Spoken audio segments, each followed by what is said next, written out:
Alors, je suis Marie Forêt, je suis ingénieure agronome, je suis spécialisée en pédologie, en sciences du sol. Et je suis aussi écologue forestière. J'ai travaillé, comme mon nom l'indique, pendant très longtemps dans la forêt. Et j'ai également une formation en management, en gestion d'entreprise, ce qui fait qu'aujourd'hui, j'aide les organisations à comprendre le vivant, la crise écologique, et à se transformer pour agir. Alors, tout à l'heure, je vais parler des sols et de la biodiversité. Alors, c'est un sujet immense qu'on peut prendre sous plein d'aspects, d'entrées différentes. Je vais parler de la biodiversité aujourd'hui, qui est un enjeu majeur pour nos conditions de vie sur Terre, mais de la biodiversité hors des sols, tout milieu confondu, et puis il y a aussi de la biodiversité dans les sols. Et les sols jouent un rôle intermédiaire pour le maintien de la biodiversité sur la Terre. Donc voilà, c'est 3 entrées différentes, je vais essayer de résumer ça. Et aujourd'hui, c'est un enjeu parce qu'on fait face à la 6e extinction de masse. Les espèces disparaissent très très vite. Et comprendre ça, ça nous permet justement à chacun, à nos niveaux, individus, organisations, de pouvoir nous transformer pour essayer de limiter cette érosion de la biodiversité. Alors mon lien avec Sol Solutions, c'est Anne-Sophie et Jérémy qui font partie de la Convention des entreprises pour le climat du Massif central. Donc ils participent à la CEC Massif central et CEC dans laquelle je suis moi-même impliquée, pas en tant qu'entreprise participante. Par contre, moi je suis tous les impacts de chaque session de la CEC.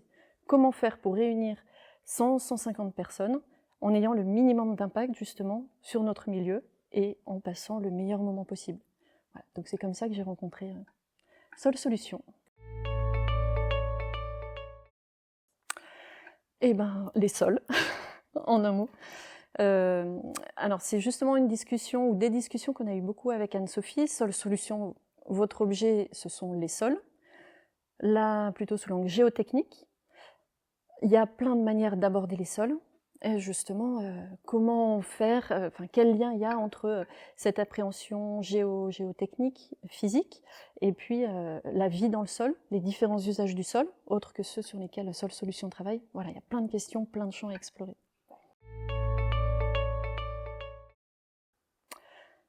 Grande question. Moi, je la poserai pas tout à fait comme ça.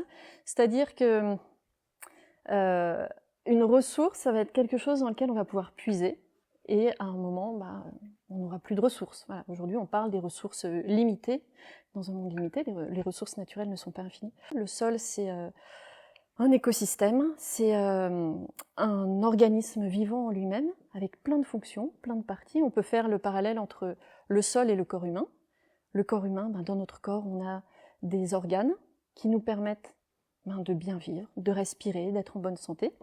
Et le sol, c'est pareil en fait. Il y a plein de fonctions différentes, d'organisation à des échelles de microscopiques jusqu'à des échelles très, très étendues géographiquement, qui nous permettent aujourd'hui de bien vivre sur la Terre, d'avoir de quoi nous nourrir, d'avoir un air respirable, de gérer les flux d'eau, de ne pas avoir d'inondation. Voilà, donc les sols, c'est beaucoup plus qu'une ressource, c'est un écosystème et sur lequel il reste encore beaucoup, beaucoup à explorer.